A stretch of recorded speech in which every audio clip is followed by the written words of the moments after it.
So with our lovely Miss P, we're just going to warm up a little bit with some Find Its like we did a little bit last time. Because again, when she first comes out, she has to almost get reacclimated to the environment a little bit. There's the different sounds when the heater comes on. There's also some of the sounds from the building itself from the other folks in it. So right now, the fact that she's going right into Find It is quite lovely. Ready, Find It. Before she was not really this responsive when she first started. So this is really nice for her. Ready, Find It. Because a lot of times, remember, when you lose food drive, it means you're also probably losing the dog's comfort range, but also their ability to learn. So Poppy, yes, nice job. Great name recognition. That was beautiful. So ready? So what I want to warm up with our lovely Miss P is working a little bit with the beginning stages of some of that loose leash walking. Also work a little bit with some of her other skill sets. Ready? Poppy, come. Yes, what a good girl. So I want Miss P to start thinking that obviously coming and reorienting to me from the environment is beneficial. If she goes to do some of the popping, remember this is also a little bit of those previous some of those previous life experiences. So if she starts to think, oh, you want to give me your foot too. So let's say your pup is sometimes a little bit uncertain. They will at times start to do that jumping, and that could be, again, overexcitement, anxiety. They're just a little uncertain as to what behavior you might like from them. So remember, for me, I prefer to give them no reinforcement, negative or positive, for things I don't love, but instead redirect the skill I would prefer. So we might go into a little sit. Yes, nice job. Because a lot of times when Miss P first comes out, she doesn't quite know what we're rocking. So ready? She gets a little bit stuck. Where do you find it? Nice. So if we're going to practice a little bit with the loose leash walk-in, ready, Miss P? It doesn't have to be with the gear on. So I know I've mentioned this prior with some of the other boys when they're out practicing too, is just make it easy and comfortable to associate being near your side and on the the four on the floor as having value. If when she starts to get a little excited, she starts to get jazzed and go into mouthing or into jumping, I like to then be stationary for a moment and help her move around to get more comfortable. So we might do another little Find It. Nice. Now she's even picking up the crumbs that she dropped earlier. Nice. Poppy. Yes. So we're just rotating through some of that lovely name recognition. If, again, she keeps all the four on the floor, yes, nice job. I'm going to feed her for every little good response. Sometimes she's a little bit uncertain as to how to grab the snacks as she's moving. She kind of does a little almost like swiping past. So I want to make sure that when she comes and does do a little check-in, I'm feeding her for that response of coming into my bubble. So if at home you almost don't get any attention from her, it could be at times we may have used a lot of voice, which is not a bad thing. It just means that when we're blabbing at the pups and they don't always know what you're asking, they might start to think that all we ever do is make noises, but they don't have any association with the noise. So if they're used to hearing a lot of talking without any real direction or reinforcement for the things you want them to start figuring out, Poppy, then what can happen? So right here, I didn't get her attention, so I'm gonna get a little closer. Poppy, yes, right there, nice. So if you're certain that your puppy's going to be responsive, obviously go and try and work a little skill. But if you know that the environment is too challenging or the setup is too distracting, using the cue or the skill word over and over as your puppy's either failing or unable to perform the task teaches them that hearing that noise equals disconnect or get overwhelmed. So I would recommend to try to think about, when I'm talking to my puppy, am I helping her through something, or am I by accident sometimes creating more confusion through my voice? So remember, language is not really the way they figure things out. You can, of course, teach a dog up to, I guess, again, it varies for each individual, but several hundred cues for different words and different meanings. So Poppy.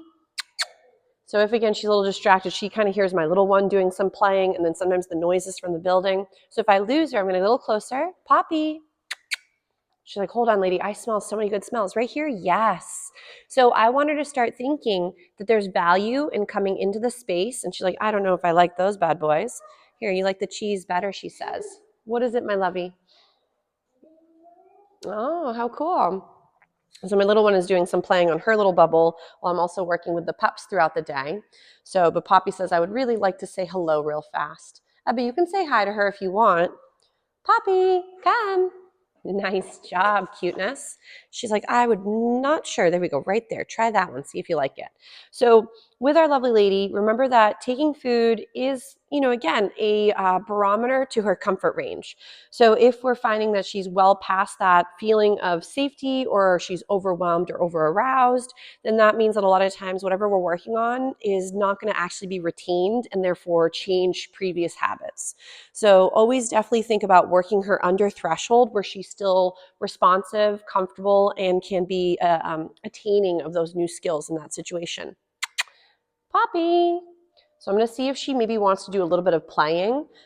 Yes, nice job, cuteness. She's like, oh, hold on. Those itches come out of nowhere. So, but remember, the itching can also sometimes be a displacement behavior where maybe Miss P, ready, is feeling, she's like, I don't know if I want to play with that bad boy. I know, was Zeus playing with it? Is it disgusting?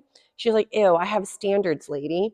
Would you rather play with your own toy? She's like, that's gross. Sharing is not what she would like to do with toys. So if, again, your babe sometimes only can offer certain little skill sets, not the end of the world. So Poppy, yes. I want her to start thinking that every time she hears me say her name or she does a little check-in, so right there, she just kind of spit that one out. I want to see if she goes for it. So right now she's feeling a little bit overwhelmed. I think as the buildings, my heat shuts off, then she can hear all the little noises in the building and she gets a little bit unsure. So, but what I would like to do is I want to work her a little bit through some of these little skills, but maybe what I'll do is I'll grab another little softer toy and see if she goes for that one. She said she's already tired. She went and laid down. We can also start practicing a little bit with some of our loose leash walking with her gear as well, which brings up the thing that I've noticed with her is when you go to pick up equipment, she starts to get very excited. So I might go right into a little find it and help her realize that when I go to pick up gear, it doesn't equal pummel me or jump and mouth me. Because for a lot of these puppies, remember that sometimes we can create a little bit of behavior chains where we might go and grab the gear, puppy loses their marbles, we strap on the gear, and then we go and do those really fun things. So when your puppy starts to notice equipment, they might start to already rev the engine, but then be unable to slow it down. So I'd highly recommend that, let's say grabbing for gear, she starts to do some popping. She says, chewing is for losers, swallow them whole. So there we go. So as she goes and takes a little moment to do some find its, ready? We might even get a little sit. If she's a little eager beaver, right there. Nice job, cuteness.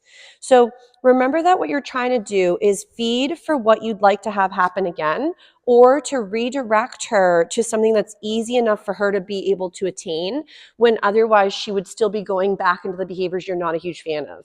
So if, let's say, every time I go and grab gear, she starts to kind of rev the engine again, I'm going to put the equipment down. I'm going to, again, do a little find it. I'm going to go ahead and grab my gear again, get it situated where she might hear it. And then I'm just going to start meandering through the environment. If she does some pop-ups, I'm just going to ignore her. But let's say right here, she's going to get a little excited. I'm going to do a little find it to help her out. I don't want her to think that gear always equals instant wild woman sometimes. So I'm not saying your puppy can't get excited for seeing a leash or seeing harnesses or whatever it might be. But remember that if they tend to get really excited in those situations, then how are they going to handle other real world situations that might involve company coming over, or you coming into the home, or maybe a little one coming to visit? So I'm going to plop the leash down just for a second. And we're just going to practice a little bit with the harness. So right now, I'm just going to work her a little bit and do a little bit of technically loose leash walking without gear while the harness is available. If she starts to do the mouthing, remember how I mentioned for a lot of breeds, even just any dog technically, they will be playing and exploring their world through their mouth, which can sometimes for us as people become problematic because they're grabbing onto us, they're grabbing onto clothing, they're maybe grabbing onto equipment. So I want her to start thinking that me holding the harness could equal let's do these things instead. So it's not always new gear, go crazy, and then get attempted to be leashed up. So I might, for example, get a little sit. Yes. If, for example, she thinks the gear equals, jump and grab, we will want to make sure that gear is sometimes out and we're doing sort of softer and other skills. So we could maybe be holding the equipment, see if we can get a little down position, and start to practice just some other behaviors to pair with the equipment. She's like, got to make sure that everything's all good. Nice. So what I'm doing right now is just feeding her for some softness. So that way while I'm holding this equipment, it doesn't equal, again, that jazzed feeling. So I might play with the clip, which is typically, she says she forgot to chew that last one. So typically the clipping and the jingles of equipment, ready, sit, tend to equal some excitement. If she has a little bit of a harder time, I might put it out of range for a second. I know, very exciting. And then get her into working another little skill. So if let's say she's a little bit of a jumping jelly bean, we're just gonna go right into trying to help her through the situation. So remember that sometimes there's a funny noise, yes. So when sometimes there is a bit of a noise distraction and she does that little startle reflex, I sometimes just like to go right into a little yes and with an instant little find it on the floor. What is it, Hippo? Oh, yeah, maybe don't do that, silly goose. So ready? So Poppy. She's like, guys, there's definitely some weirdness happening in the building today. Ready?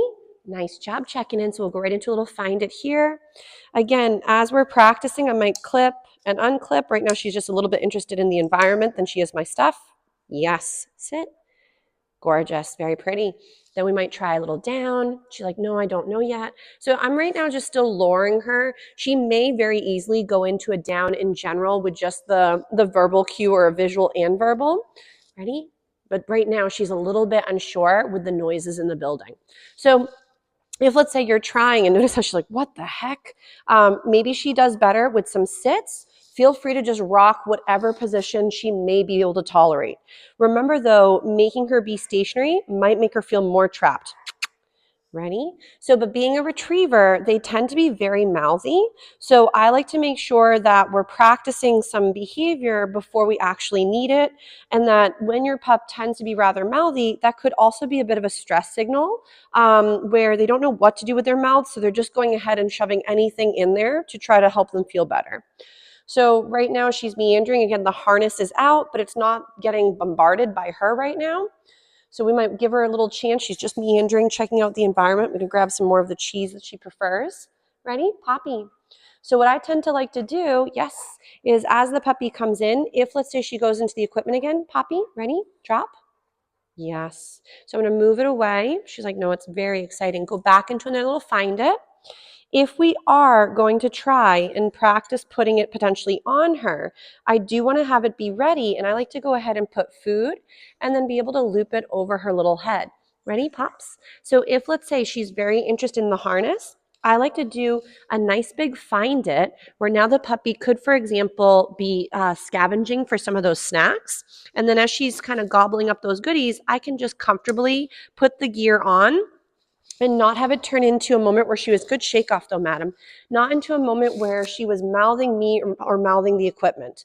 Because if, let's say, every time you're trying to put it on, like her mouth is in it, or she's getting all tangled, or she's mouthing you in the same process, then she might start to think that maybe it's just a WrestleMania moment, which involves you getting also assaulted sweetly while you're trying to put gear on.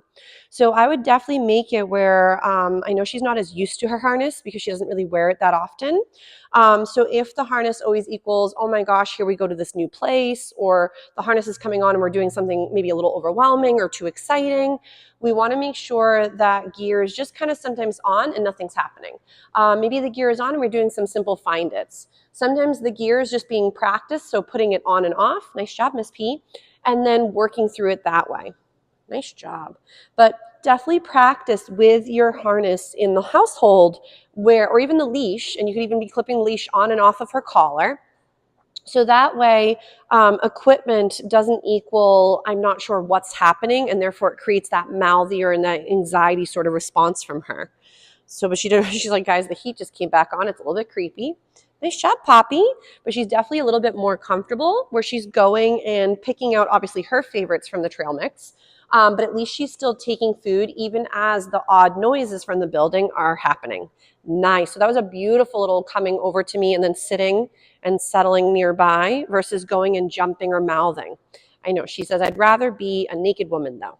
So we're going to do a little break from this, and then we're going to work a little bit with some loose leash walking and maybe work a little bit with potentially some leash pressure so you can kind of start to feel it out from her end, but also see what I'm talking about. So nice job, Miss P. We'll give you a little break.